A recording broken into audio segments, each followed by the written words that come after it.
Hello everyone, it's Michael from Storehouse Analytics. Welcome to the Storehouse. It's the 19th of April 2016. I hope you're all well and trading well.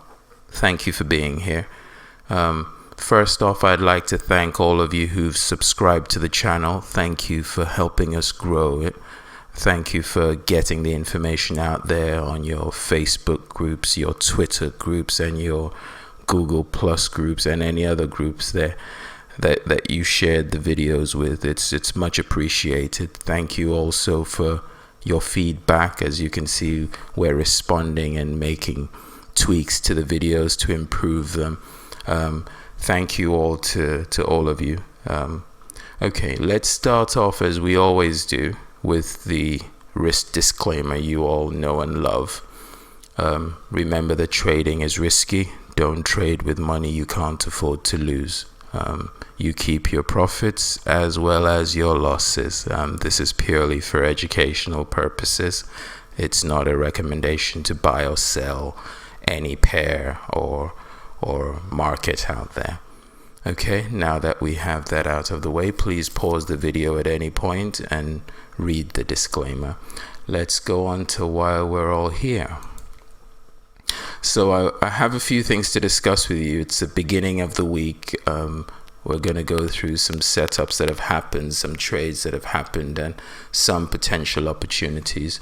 So I wanted to start with the British pound, Japanese yen. We discussed this chart in our last video, and I was making the point that for people who are looking at this downtrend and wanting to jump onto it, price was not in a suitable area for us to participate in this trend yet. As you can see, price has moved away. It was down here when we last discussed this chart, and price is now rallying. If I quickly take you to the daily, where we were saying that this area and this area were not really quality areas to be selling at, given where we are on the monthly curve. As you can see, there's been very little joy from shorting this zone, and actually on the daily we're now in an uptrend. So we already have the first indication, and the first buy trade has already kicked off, where people have bought in this demand zone. We wouldn't have traded this because it wouldn't have met our minimum criteria, but for people who are more aggressive, they bought this stack of orders and they're in joy right now. If this continues to go higher, this area also will come under threat from the buyers, and they may get a little bit more joy from shorting this area, but again, it's unlikely the profit margin will be enough for us to be interested. But the point was that because of where we are on the monthly curve, this price level is not an ideal area for us to be shorting. Okay, and we'll see how far that goes. We would still like to sell this market. We just need it to come much higher for us to become interested. If buying opportunities, counter trends show up and meet our minimum criteria, then we will be hopping on it. But we have to be guided by our decision matrix for that. Okay, so that's just a quick review of the British pound, Japanese yen that we've discussed before. Okay, let's go now to the New Zealand Japanese yen, which this was a trade I entered in, I believe, on Friday, and by market open on Sunday I was out in profit. So I'm just gonna do a quick top-down analysis. So as always, identifying fresh supply above current price, fresh demand below current price, identifying where we are. So where it looks like price is in the middle really, so that tells us on our decision matrix to go down to the weekly and follow the trend. So if we look at what the trend is here, obviously we can see that the trend is down. Remember, we discussed this chart in the last video as well, and I was saying that this area is a large area with not enough of a move away yet for us to take a set and forget in this area, that we wanted to wait for price to come into it and then look for confirmation shorts in that area, because it didn't meet our minimum criteria for a zone.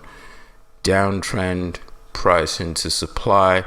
So I'll show you what I was looking at. As I said in the last video, I wanted to short in this area, but I didn't want to do it at the time because there wasn't a big enough move away, and the bigger zone, obviously, as I just said, did not have the minimum criteria fulfilled. So I was hoping it would go further down than it did. So this would not have been a qualified short for us. What we did do though was wait for price to go higher into that zone, which it did here, and I'll show you what I mean here. So this was price coming into that zone, into that big weekly area. So when we did our trend line work, we found that we had a lot of continuation patterns, rally, base, rally, base, rally, base, rally. So this was a very extended rally. And when we drew our trend line, we found that it was broken into a weekly area. Let me take you to the weekly to orientate us. So you see there, you see where we were right there. That's our trend line highlighting with the circles. So we were into the weekly area. We came down to the 4-hour chart. We found out that our momentum trend line was broken. I took this short last week, and I will show you the picture that I posted on TradingView. So this is the market open on Sunday night. My exit was down here, and we were exited in profit at the beginning of trading. So here we are. This was the trade. This was the big weekly area that I was talking about. So I shorted there, and that was my exit. It was a 4-to-1 trade with my stops just above the highs there, and boom, that was it. So that was a good trade. Trade is over and done with. We move on. Obviously, as you can see, price has continued to rally. We still want to short this market. Remember, we're in the middle. Our decision matrix says we should follow the trend.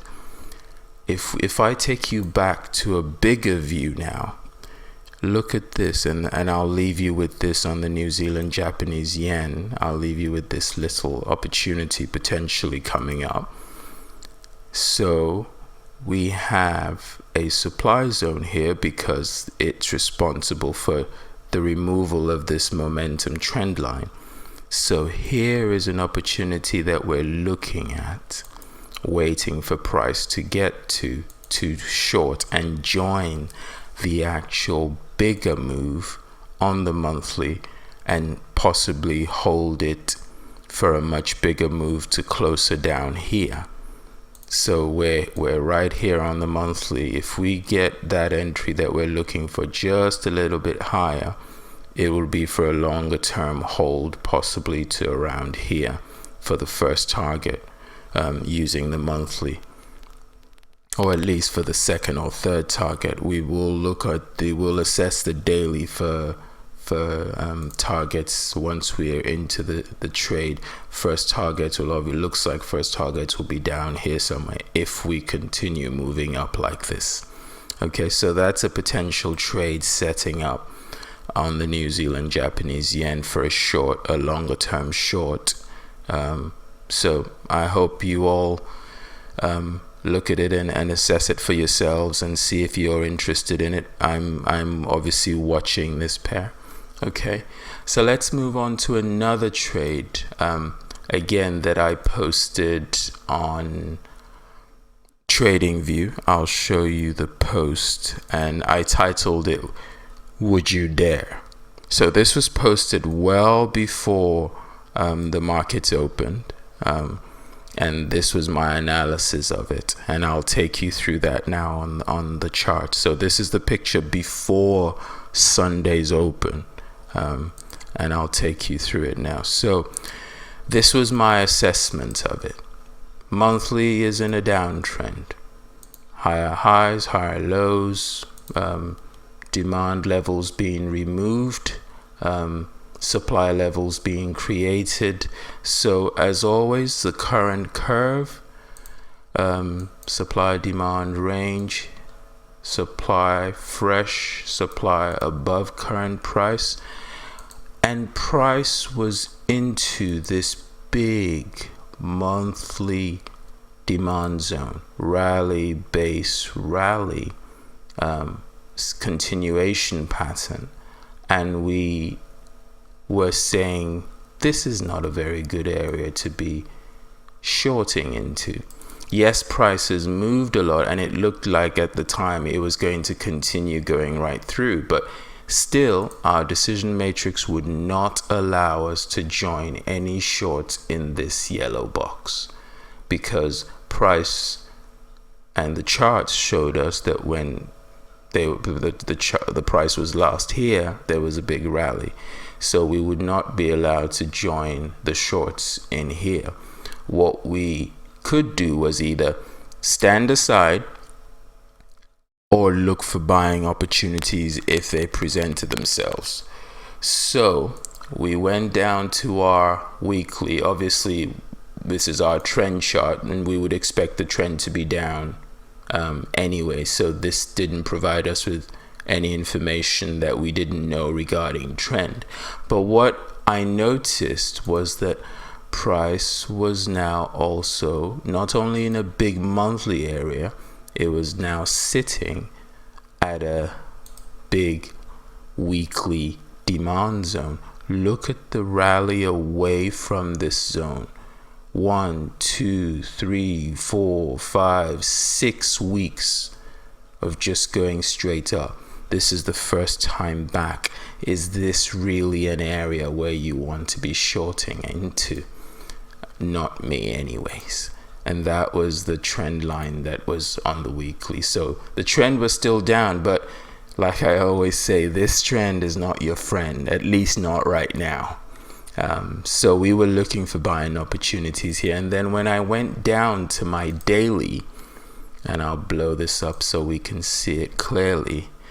When I went down to my daily to do my assessments, we found drop, sideways movement, another drop, sideways movement, another drop, sideways movement. So we had drop after drop after drop after drop. This market was very extended. When we did our trend line work, we dropped it down. We identified that this candle removed the momentum on the daily chart.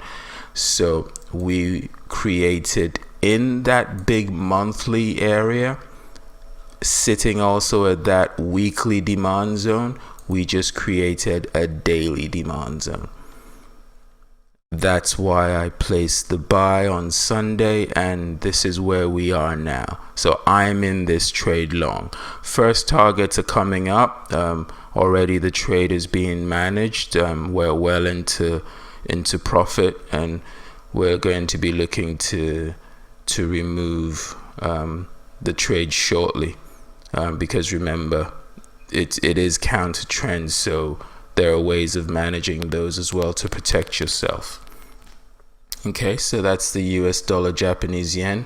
For those of you who saw it on TradingView, trading institutional order flow chat, and also the ideas section, it got a few likes on there, so that's good. So that's the US dollar Japanese yen. Okay, lastly, I wanted to take you also to our good old friend, the British pound. I just wanted to point out, remember in the last video, I told you guys that I was short from up here. I was short from this level, shorting here, and I had taken my profits down here and managed the position, and then over the weekend had rolled my stops down. And I had pointed out this area as a new potential short at the moment. Well, look at what price did. Before this rally, we were here on, I think this was Friday, and look at what it did since the market opened. So the market gave you another 2-to-1 from that zone before rallying. Obviously you would want to exit because of all this buying down here with this rally, but that was another profitable trade. I exited all my positions around here. Once I saw price coming back up, I exited the remainder of the position around there. Okay, so that's the British pound. It's done and dusted now. It's over. We move on to the next trade. Now please understand me, these were the trades that worked this week. There were some trades that didn't work, but I can tell you that we definitely made way much more than we lost. That's trading. That's the reality of it. You will not, win in every trade, but when you do win, your winners will be way bigger than your losses if you manage your trading portfolio properly and risk manage, which is what you should be doing. Okay, so that's enough of me preaching. Before we finish, I wanted to also, as always, show you ways in which you can reach me. Please subscribe to the YouTube channel, help us grow it, share it with your groups on Facebook, on Twitter, on Instagram, Reddit, LinkedIn. Subscribe to the channel. Join us if you can, if and when you can, in the chat Trading Institutional Order Flow at tradingview.com. Just search for that title. It'll come up with the chat room.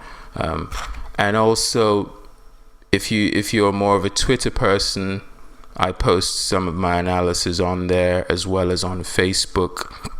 So please contact me, hit me up. That's the email address above if you had any questions.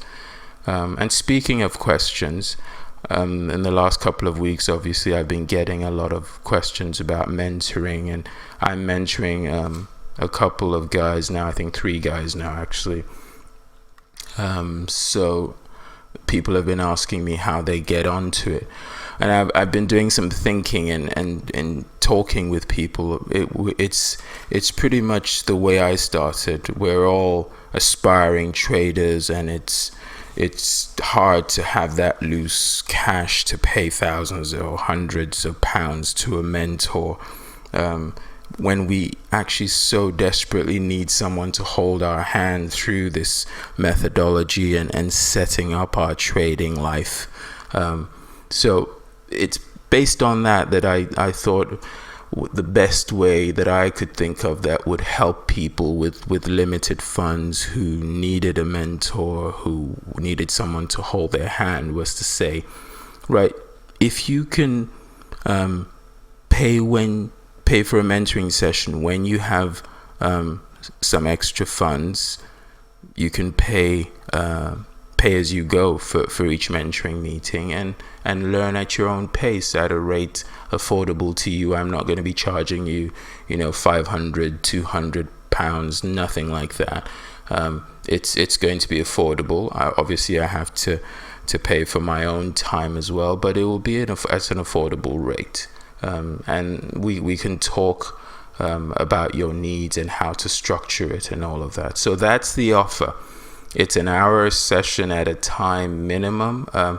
You don't even have to do it consecutive months. If you have funds this month and next month is a bit hard, then we don't meet next month. We can meet the following month. But it's at least a 1 hour session a month that you will pay for and have the session with me.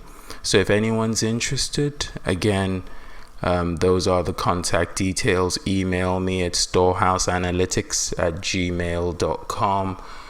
You can also leave a comment in the chat in the comment section on YouTube, and I'll pick it up there as well. Ask your questions and let's talk and see if we can help you stabilize yourself and move on with your trading. Okay, thank you everyone. It's been a pleasure as always. Remember, they're protective stop losses. Use them.